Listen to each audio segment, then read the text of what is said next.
Kinetic interpretation of temperature के बारे में बात करते हैं जी। हमारे पास जो टेम्परेचर है, जिसको हमने कहा है कि हम लेते हैं कि हमारे पास जो है डिफरेंट उसकी जो है वो हीट की फॉर्म में हम देते हैं, टेम्परेचर हाई करते हैं या हम टेम्परेचर लो करते हैं, ठीक है। तो उसके हवाले से हम देख रहे हैं कि उसकी काइनेटिक इंटरप्रिटेशन किस तरह से हो सकती है। काइनेटिक एनर्जी ऑफ गैस, जो मॉलिक्यूल्स होते हैं उसके ऊपर क्या हमारे पास जो है फर्क पड़ता है, ठीक है।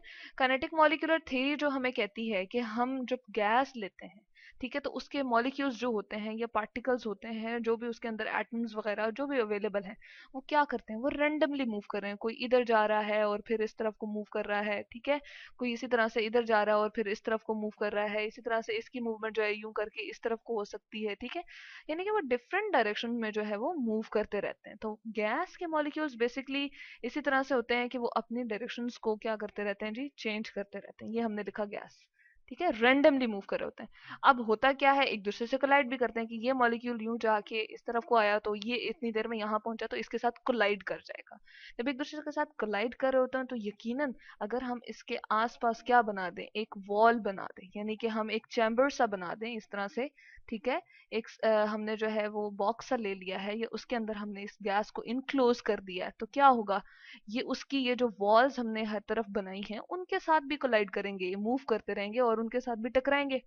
और इसके नतीजे में क्या होगा, सारी की सारी जो इनकी कोलिजन्स होती है ना, यानी कि हम जो ले रहे हैं इनका टकराना जो है वो हम कहते हैं कि इलास्टिक है।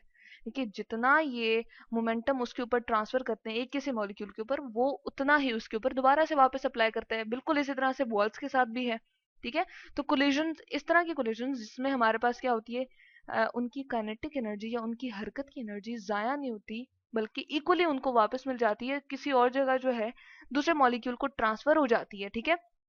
यानी कि इस पूरे चैम्बर से बाहर कहीं जाया नहीं हो जाती, अंदर इन साइड ही रहती, तो उसको हम उन सारी की सारी कोलिजन्स को इलास्टिक कोलिजन कहते हैं, ठीक है। और क्या होता है जी, हमारे पास इस नतीजे में प्रेशर बिल्ड हो जाता है गैस का। यहाँ पर लिखते हैं जी, प्रेशर हमारे पास जो है वो किसका प्रोड्यूस हो जाएगा, गैस का, ठीक है। यहाँ पर हमने गैस लिखा होता है, इसको हम दिखा देते हैं इस तरह से। और इस वॉल्स जो हमारे पास हमने कंटेनर की वॉल्स के साथ दिया है, तो इन कोलिजन्स की वजह से हमारे पास प्रेशर ऑफ गैस जो है वो बन जाएगा, ठीक है। इसके हवाले से जो हमने इक्वेशन देखी, हमने कहा कि पी वी जो है प्रेशर इनटू वॉल्यूम, जो हमने काइनेटिक मॉलिक्यूलर थ्योरी के हवाले से बात की थी, 1/3, ठीक है, एम जो कि मास है तमाम के तमाम मॉलिक्यूल का। एन इसलिए मल्टीप्लाई कर रहे हैं कि हमारे पास बहुत ढेर सारे मॉलिक्यूल्स हैं, ठीक है, या पार्टिकल्स हैं या हमारे पास एटम्स मौजूद हैं, डिपेंड करता है हमारे पास गैस कैसी है, ठीक है। तो उसके लिए ये हमारे पास जो है, और सी जो है वो हमारे पास क्या है, वो सारे के सारे जो मॉलिक्यूल्स हमारे पास प्रेजेंट है, ये पार्टिकल्स हैं, ये जो भी स्पीशीज हमारे पास गैस के अंदर मौजूद हैं, उनकी क्या है जी, मीन स्क्वायर वेलोसिटी है, ठीक है। अब इसको जब हमने एवरेज काइनेटिक एनर्जी के साथ एसोसिएट किया है, तो उसके नतीजे में हमारे पास क्या इक्वेशन बन जाती है। अब गैस के मॉलिक्यूल्स के अंदर जो हम कहते हैं कि हर गैस के जो पार्टिकल हैं या मॉलिक्यूल्स हैं या एटम्स उसके अंदर प्रेजेंट हैं, उनकी जो हम कहते हैं कि मूवमेंट होती है ना, जो उनकी मोशन होती है, उनको हम क्या कहते हैं, ट्रांसलेशनल, ठीक है, ट्रांसलेशनल, यहाँ पर लिखते हैं ट्रांसलेशनल मोशन, ठीक है, ट्रांसलेशनल मूवमेंट होती है। अब इसमें क्या फर्क है जी, एक होती है हमारे पास वाइब्रेशन, जो सिर्फ और सिर्फ मॉलिक्यूल्स को क्या कहती है, इधर टू एंड फ्रो मूव करना होता है। या हम इस तरह से अगर दिखा दें कि हमारे पास ये कोई भी एटम है, ये मॉलिक्यूल है, या कोई भी हमारे पास पार्टिकल, तो आगे पीछे मूव करे, उसको कहते हैं वाइब्रेशन, ठीक है। और रोटेशन हमारे पास ये होती है कि वो गोल गोल इस तरह से घूमना शुरू कर देती है, ठीक है, राउंड मूव करेगी, रोटेशनल आ जाती है। और ट्रांसलेशनल ये होती है कि पूरा का पूरा जो हमारे पास एंटिटी होती है, पार्टिकल है या मॉलिक्यूल है या एटम है, वो अपनी इस जगह को छोड़ के दूसरी पोजीशन पे जो है वो ट्रांसफर कर देता है, अपने आप को ट्रांसफर कर देता है, और अपनी एनर्जीज भी साथ के साथ ही ले जाता है, ठीक है। तो ये हमने बताया कि हमारे पास गैस के मॉलिक्यूल्स जो है फ्रीली मूव कर रहे होते हैं, रेंडमली मूव कर रहे होते हैं एक जगह से दूसरी जगह। तो उनमें सारी की सारी जो ट्रांसलेशनल मोशन होती है, उसको जो हम एनर्जी से रिप्रेजेंट कर सकते हैं, एवरेज काइनेटिक एनर्जी से, उसके लिए जो हमने निकाला है फॉर्मूला, वो ये था कि जिसको हम डिराइव भी पीछे कर चुके हैं। क्या होता है जी, हाफ काइनेटिक एनर्जी को वैसे क्या कहते हैं हम, हाफ एम वी स्क्वायर कहते हैं ना। तो यहाँ पर हमारे पास वेलोसिटी जो है वो सी बार स्क्वायर के अकॉर्डिंग है, इसलिए यहाँ पर हमने ये बात बता, ठीक है। तो ई के जो है हमें याद रहे कि हमारे पास क्या है, ये है average translational kinetic energy of gas molecule. यहाँ पर मैं लिखती हूँ एवरेज, एवरेज, ठीक है, translational kinetic energy of molecules. ठीक है, ट्रांसलेशनल हम यहाँ से ले आते हैं। ठीक है, translational kinetic energy of molecules, kinetic energy इस तरह से एब्रिविएटेड फॉर्म में लिख देते हैं, और काइनेटिक एनर्जी ऑफ मॉलिक्यूल्स। ठीक है, डिफरेंट मॉलिक्यूल्स की हमारे पास ये है। अब हम क्या करते हैं, हम कहते हैं कि हमने ये रिलेशनशिप भी देखा कि जो हमने पीछे ड्राइव किया था कि हमने 2/2 को इधर मल्टीप्लाई किया था। ठीक है, 2/2 यहाँ पे जब हमने लगाया था, ठीक है, यूं करके, तो फिर उसके बाद 2 को हम अंदर ले गए थे, 3 को बाहर ले आए थे, तो जो हमारे पास कन्वर्टेड फॉर्म बनी थी वो कुछ इस तरह से थी। इसको मैं अगर लिखना चाहूँ पी वी, 2 को अंदर ले गए तो 3 को बाहर हम जो हमारे पास ब्रैकेट है उसके ले आएंगे, तो 1/2 हो जाएगा, 1/2 m और c बार स्क्वायर, और n भी बाहर आ जाएगा। ठीक है, n को भी हम बाहर निकाल देंगे, तो सेम ये वाली चीज जो है हमारे पास इसके बराबर हो जाती है। तो हम क्या कर सकते हैं, इसकी जगह इसकी वैल्यू पुट कर सकते हैं और लिख सकते हैं average translational kinetic energy into 2/3 into n, जो कि हमने ये लिखा था number of molecules, is equals to p into v। ठीक है जी, ये आ जाएगा।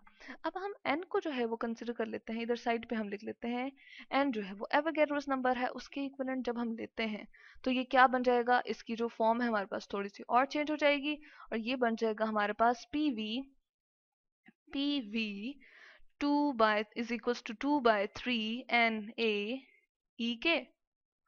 ठीक है, e k, ये हमारे पास जो है इसकी फॉर्म बन गई। अब हम इसको इस साइड पे लिख देते हैं थोड़ा सा।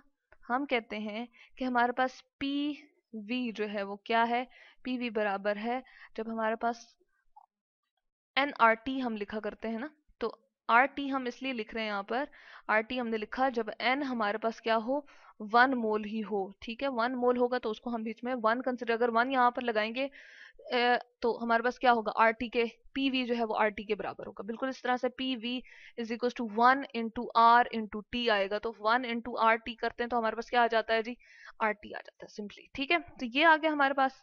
अब हम क्या कहते हैं कि पी वी जो है उसकी वैल्यूज हम यहाँ पर पुट कर देते हैं, तो हमारे पास क्या आ जाएगा, हम कहते हैं R T is equal to 2/3 N A E K. ठीक है, average translational kinetic energy of molecules. ठीक है, अब हम क्या करेंगे, इसको ई के को साइड पे ले जाएंगे, ई के इज इक्वल्स टू, ये सारी की सारी चीजें उधर चल जाएंगी, 3/2 आर टी एन ए नीचे चला जाएगा। ठीक है, तो ये हमारे पास क्या बन गया, 3RT2Na। ठीक है, अब हम कहते हैं कि जो हमारे पास है आर भी कांस्टेंट है, 3/2 भी कांस्टेंट है, एन ए भी हमारे पास क्या है, वगैरोस नंबर है, तो ये सारे के सारे जो है वो हमारे पास कांस्टेंट बन जाते हैं। तो ई के जो है वो तकरीबन हमारे पास प्रोपोर्शनैलिटी बन जाता है, यानी कि टेम्परेचर के। तो इससे ये पता चल रहा है केल्विन टेम्परेचर के ऊपर अगर हम बात करें कि टेम्परेचर की यूनिट्स अगर हम केल्विन में लें, ठीक है, केल्विन में हम लेते हैं, तो हमारे पास average translational kinetic energy of molecule जो है वो इसके प्रोपोर्शनल में बन जाएगा, यानी कि डायरेक्टली प्रोपोर्शनल है। टेम्परेचर ज्यादा करेंगे तो average translational kinetic energy of molecule जो है वो भी इंक्रीज करेगा। तो चेंज इन अगर हमारे पास जो है वो टेम्परेचर में आएगा, टेम्परेचर को चेंज करते जाएंगे तो क्या होगा, हमारे पास मॉलिक्यूल्स की इंटेंसिटी, जो उनके मोशन मूवमेंट की इंटेंसिटी है वो क्या होती जाएगी, चेंज होती जाएगी, यानी कि टेम्परेचर हाई करेंगे तो वो तेजी से मूव करना शुरू कर देंगे। ठीक है, और अगर टेम्परेचर स्लो करेंगे तो वो आराम आराम से मूव करेंगे। ठीक है, अब यही बात है कि अगर हमारे पास एक बॉडी जो है, लेट सपोज यहाँ पर हॉट, ठीक है, गर्म है, और उसको हमने लिंक किया हुआ है एक ऐसी बॉडी के साथ जो कि कोल्ड है। ठीक है, तो अब क्या होता है, अब ये होता है हमारे पास कि हमारे पास जो है इस तरफ से जो हीट एनर्जी है या इसकी जो मॉलिक्यूल्स होंगे वो बहुत तेज तेज मूव कर रहे होंगे, तो मूव करते करते यहाँ पर जो हमारे पास मॉलिक्यूल्स बिल्कुल स्लो मूव कर रहे हैं क्योंकि वो कोल्ड बॉडी के अंदर प्रेजेंट है, तो अपनी क्या करते हैं जी, मूवमेंट को ये वाले मॉलिक्यूल्स तेज करते हैं और इन सब की मूवमेंट को भी तेज करते हुए अनटिल और अनलेस यहाँ तक पहुंचते हैं, और क्या करते हैं, दोनों की एवरेज काइनेटिक एनर्जी को क्या कर देते हैं, इक्वल कर देते हैं। ठीक है, यहाँ तक कि हमारे पास दोनों बॉडीज का टेम्परेचर जो है वो सेम हो जाता है। ठीक है, अब गैस और लिक्विड की जब हम बात करते हैं तो हम कहते हैं उनका टेम्परेचर ही उनकी ई के बराबर होता है, जबकि सॉलिड के अंदर सिर्फ वाइब्रेशनल एनर्जीज होती हैं, तो उनको हम कहते हैं कि जो उनकी एनर्जी होती है उसको हम कहते हैं वाइब्रेशनल काइनेटिक एनर्जी, क्योंकि वो सिर्फ आगे और पीछे मूव कर सकते हैं। तो ये था जी हमारे पास काइनेटिक इंटरप्रिटेशन ऑफ टेम्परेचर।